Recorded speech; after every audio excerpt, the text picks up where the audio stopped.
Stability کی بات کی ہے، یہ بتا دیں کہ آپ نے انفلیشن کی بھی بات کر لی، لیکن آپ یہ ذکر نہیں کیا جب بیلاروس کا صدر آتا ہے، اسلام آباد چوک ہو جاتا ہے، آئی وال جاتی ہے، کوئی انویسٹر پاکستان میں کیسے آئے گا؟ اس ساری صورتحال میں اگر آپ اسٹیبلٹی کی بات کرتے ہیں، ایک اور جو ہے وہ دھرنا اسلام آباد کی طرف جانے کے لیے اب باتیں آ رہی ہیں کہ اسلام آباد پچھلے دنوں بند تھا، آگے آنے والے دنوں میں بند ہو جائے تو انویسٹر کیسے پاکستان میں آئے گا؟ اچھا، ایک تو پہلی بات یہ ہے کہ انویسٹر آ رہے ہیں میرے بھائی، ٹھیک ہے نا. ابھی گنور کی انویسٹمنٹ آئی ہے، ابھی ارامکو کی انویسٹمنٹ آئی ہے. یہ وہ ساری چیزیں ہیں جو 4-5 مہینے میں آ گئی ہیں. آپ کی جو بات ہے وہ اپنی جگہ بالکل درست ہے کہ political stability is an important component. یہ جو دھرنے وغیرہ ہوتے ہیں اس کا میں آلریڈی آپ کو بتا چکا ہوں. Forget about investment. 190 بلین روپے کا لاس ایوری سنگل ڈے. یہ معمولی رقم نہیں ہے. یہ رقم ہم کہیں جو آپ نے کہا آئی ٹی کے شعبے میں ڈال سکتے ہیں، ایگریکلچر میں ڈال سکتے ہیں، کسی اور شعبے میں ڈال سکتے ہیں.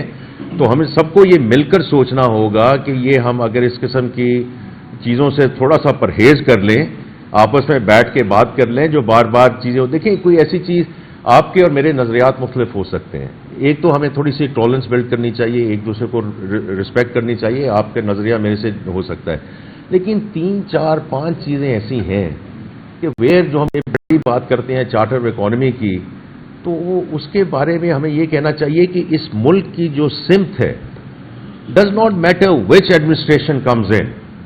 ہم سب یہ مل کے تہیہ کریں کہ یہ 4-5 ایسی چیزیں ہیں کہ کوئی اس میں جو کمی بیشی نہیں آئے گی. بیکاز جو گورنمنٹ کا کام ہی ہے پالیسی فریم ورک، اس سے بھی زیادہ امپورٹنٹ چیز ہے پالیسی کنٹینیوٹی. دیکھیں ہم نے سپلائی کو بھی دیکھنا ہے، ہم نے ڈیمانڈ کو بھی دیکھنا ہے. تو یہ جو پیٹرولیم کی ایک تو اسمگلنگ جو ہے اس پہ قابو کیا گیا ہے، and we are very grateful to the authorities جنہوں نے اس میں مدد کی ہے. دوسرا یہ ہے کہ یہ کہیں بک بھی تو رہا تھا نا، تو ڈیمانڈ سائڈ بھی دیکھنی ہے. تو وہ ہم نے سارے آئیڈینٹیفائی کیے. وہ جو انلیگل اسٹیشن سے ایٹسٹرا، اس میں سے آئی تھنک 958 کو سیل کر دیا گیا ہے. تو ڈیمانڈ روکیں گے تو سپلائی رکے گی نا. اسی طرح وہ دکانیں جہاں یہ انلیگل سگریٹ بک رہے ہیں، ابھی ہم ان کو وارن کر رہے ہیں کہ یہ کام مت کریں، یہ مناسب نہیں ہے. رائٹ؟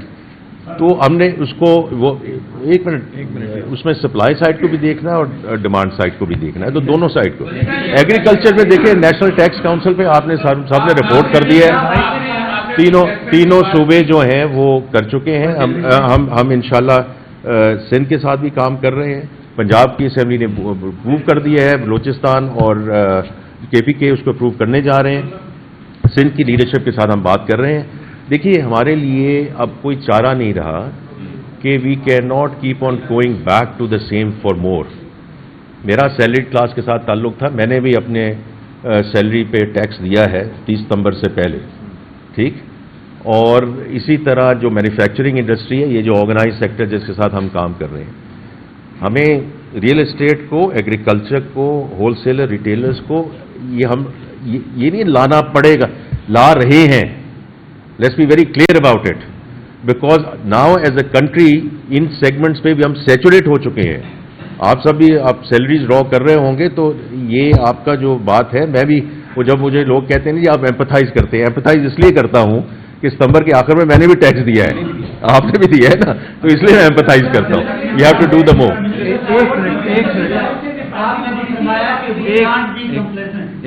تو ابھی آپ نے فرمایا کہ سیلریڈ کلاس کی بات کی ہے، تو ابھی تک آپ کا جو ریونیو کلیکشن ہے وہ آپ کے ٹارگیٹ سے کم ہے.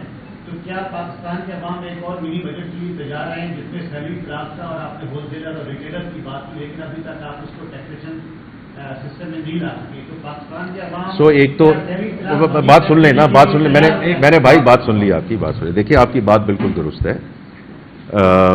وہ یہ ہے کہ ہمیں دونوں چیزیں کرنی ہیں. ہمیں اس کو ڈیپن کرنا ہے، ہمیں اس کو براڈن کرنا ہے. براڈننگ کی بات میں نے کر دی ہے، اس کو بار بار میں دہراؤں گا نہیں کہ جو سیگمنٹس باہر تھے ان سیگمنٹس کو ہم بتدریج لا رہے ہیں. اور یہ بھی میں آپ کو بتا دوں کہ ہول سیلرز ریٹیلر سیگمنٹ میں we are on track in terms of the revenue which we set to the fund that we will collect. تو اس لیے وہ بھی اپنی جگہ موجود ہے. دوسرے میرے بھائی بات یہ ہے کہ یہ جتنی ہماری لیکیجز ہیں نا، آپ اس کو لیکیجز کہہ دیں آپ اس کو کرپشن کہہ دیں، جو بھی آپ نے نام دینا وہ آپ نام دے دیں. سیلز ٹیکس، انکم ٹیکس، یہ ساری لیکیجز ہم روک رہے ہیں، اس وقت ہم روک رہے ہیں through the digitalisation process.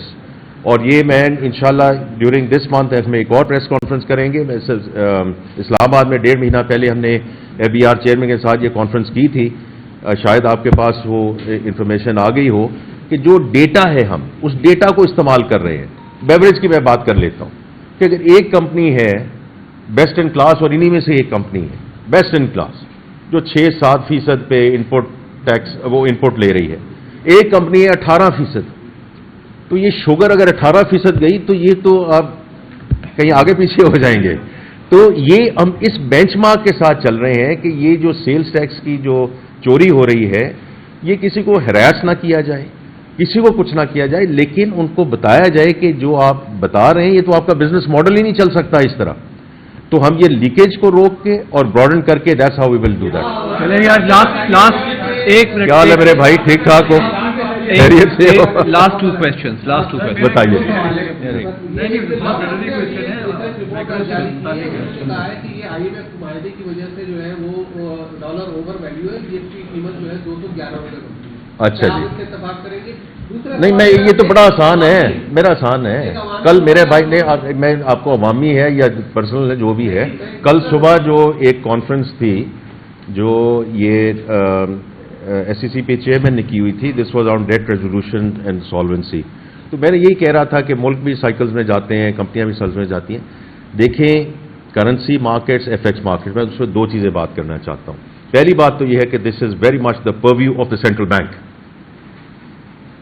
The functioning of the FX market and the policy rate ہمارا اس پہ ویو ہو سکتا ہے، but is the mandate of the central bank, number 1. Number 2، it has to be market led. آپ کے کہنے سے، میرے کہنے سے، ان کے کہنے سے ہم اپنی خواہش کا تو اظہار کر سکتے ہیں، but has to be market forces and rear.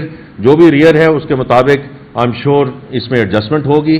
آپ کا خواہش ہو سکتی ہے کہ یہ وہاں ہو جائے، لیکن اس وقت as far as I am concerned the currency is in a good place. Sir یہ بتائیے کہ ہماری اکانومی جو 4% کب تک رہے گی اور 5 سال تک سر اکانومی میں بتا دیں میرے بھائی 4% کب تک رہے گی؟ اور اس کا جو ہے وزیر اعظم صاحب بھی اور آپ بھی فخر سے ذکر کرتے ہیں، بالکل کریں، لیکن زمینی حقائق یہ ہے کہ سستی ترین دال بھی 300 روپے کی ہے، کھانے کا تیل 100 روپے لیٹر مہنگا ہو چکا ہے، انڈے 400 روپے درجن ہے، دودھ ڈبل روٹی ڈبل سینچری کراس کر چکی ہے، پاپے دودھ ڈبل روٹی بھی غریب عوام کی پہنچ سے دور ہو چکی ہے، ٹرانسپورٹ کے کرایے کم نہیں ہوئے. پھر مہنگائی میں کمی جو حکومت کی دعوت جو ہے غریب تو بڑی تیاری کر کے آئے ہیں پورے طرح. تو جو پہلی بات کہہ رہے ہیں تو آئی تھنک ان پرنسپل تو بالکل صحیح بات کہہ رہے ہیں کہ یہ جو انفلیشن نیچے آئی ہے، ٹھیک ہے، اس کے انٹرسٹ ریٹ اور وہ جو شرح سود ہے وہ نیچے آ رہی ہے، اس کا کمپنیوں کو فائدہ ہو رہا ہے، لیکن عام آدمی کے لیے. تو اگر آپ نے دیکھا ہو آج سے 2 ہفتے یا 3 ہفتے پہلے، یہ اب جو اکنامک کوآرڈینیشن کمیٹی ہے جس کو میں چیئر کرتا ہوں، جو آپ نے ابھی ذکر کیا میرے بھائی، بالکل ٹھیک ذکر کیا، اس کا ہم نے اب سٹینڈرڈ ایجنڈا آئٹم بنایا ہے. پچھلا جو ایجنڈا تھا اس سلسلے میں، اس میں ہم نے پوری ایک مفصل رپورٹ ECC میں پیش کی، ایگزیکٹلی ٹو یور پوائنٹ، کہ ہم نے 2 چیزیں اٹھائیں. We picked up chicken and pulses, کہ ان کی انٹرنیشنل پرائسز نیچے آ رہی ہیں، فیول پرائسز نیچے آ رہی ہیں، سو ٹرانسپورٹیشن کاسٹ نیچے آ رہی ہے، اور چیزیں نیچے آ رہی ہیں، اور ان کی قیمتیں اوپر جا رہی ہیں. So this kind of arbitrage is not right, which means کہ جو ہماری price control committees ہیں they need to become more effective, because یہ middle man کو ہم arbitrage نہیں کرنے دیں گے. کیونکہ دیکھیں جو fact base ہے، ابھی آپ نے بتایا یہ کیسے ہو سکتا ہے. اور وہ جو ہم نے اس میں کیا تھا ECC میں جو پریزنٹیشن تھی، بیکاز دیکھیں میں بار بار یہ کہتا ہوں ہم نے fact based discussion کرنی ہے.